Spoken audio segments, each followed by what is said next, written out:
The most successful people on the planet have one particular skill in common, and that is they are great communicators. Now, some of us are naturally talented in this area, but even if you're not, it is a skill that you can learn.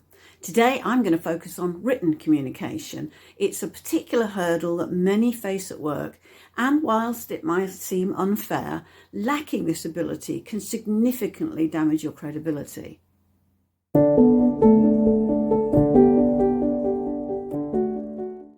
Hi, Leslie Hornsby here. For those who tune in regularly, you'll know the focus of my channel is NLP techniques and communication skills, ideas about human psychology, and an exploration of how a variety of approaches can help you to learn and master your emotions and transform your life. And if you'd like to know more, then please just click subscribe to get future videos on a regular basis. And if you think you could use a bit of outside help, whether it's to improve your communication skills or you want to give life coaching a try, I'm happy to talk anything through with you. Just use the link below and you can make an obligation-free telephone appointment. Okay, so there's no question that having good communication skills is one of the most sought after prerequisites that employers look for when they're recruiting. Now, how many times have you read in a job spec that they ask for team players or someone who can build strong relationships and must have excellent written communication skills? So before we dig in, I suppose the first obvious question is, what does effective communication consist of? Essentially, it means mastering language, and that, I'm afraid, regrettably includes grammar and vocab, so that your writing is accurate, succinct, and coherent. And if you think your writing could do with some sprucing up, do not worry, you are absolutely not alone. Data from the Recruitment and Employment Confederation reported that around half of all CVs received by recruitment consultants contain spelling or grammatical errors. 21 to 25-year-olds are most likely to make the mistakes, and graduates, surprisingly, twice as likely as those who didn't go to university. So let's have a look then at the top 4 writing mistakes that people make. First off, perhaps the one that really jumps out at a reader mostly is spelling errors. If you're not that hot on spelling, then please take advantage of spell check. Even if you think you're okay, you should be always proofing any written communication before you send it off.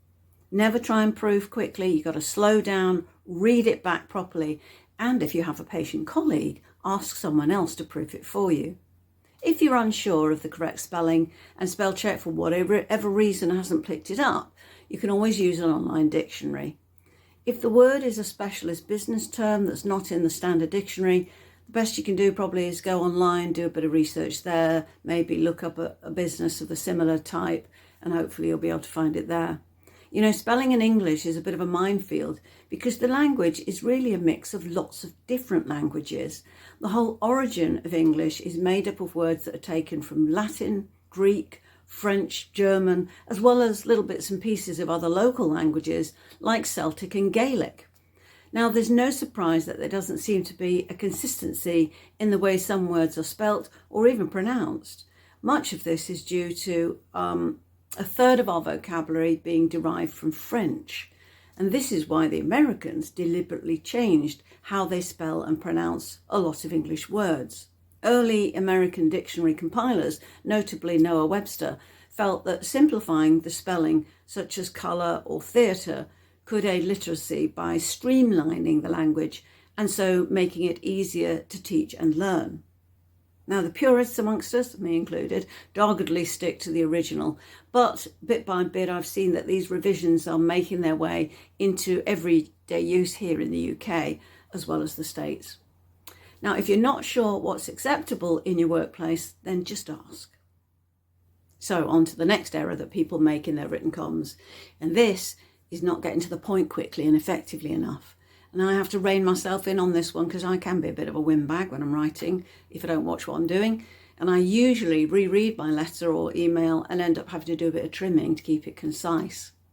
The author of the Harvard Business Review's Guide to Better Business Writing remarked once that one of the greatest diseases of business writing is postponing the message to the middle part of the writing. And the key here is to make sure that you're clear on what it is that you want to say. Also, if you have more than one point to make, it's really useful before you start to write just to draft a quick outline or bullet points so that you can organise your thoughts. The added advantage of this is also that it'll help you determine which points are the most important and rearrange them accordingly. Another thing to consider is if you need your reader to take action based on your message, make it prominent. Don't, hide it in the last sentence of the third paragraph. If the content lends itself to it and you need to list or focus on a number of items, then bullets can really be an effective way to give your message clarity. One other thing that can be confusing to a reader or gets ignored is if you try and cram a message, especially emails, with unrelated topics. Even in that case, it's worth considering splitting your emails so that each one deals with one specific topic and they only have subpoints that are related to the main topic. Not only is it less distracting to your reader, but it also allows the recipient, if they want to file them separately so that they're easier to segregate and retrieve later on. Next mistake on our list is writing unrelentingly long sentences. If you have, for example, a tendency to write as you speak, it's often going to lead to rather verbose prose. A conversational tone is quite different from a sentence that never seems to end, and the main drawback being a busy sentence drastically reduces its clarity. Also, a lot of people who are strapped for time at work, they're going to speed read a lot of their correspondence to try and save time. If they're faced with an overlong letter or email, they're going to skim, skip, and possibly miss something that you consider important. A rule of thumb that might help is if you can keep any sentence to no more than, say, 20 words, that should keep you on the straight and narrow. And by way of example, here's the same request made twice, and compare these two.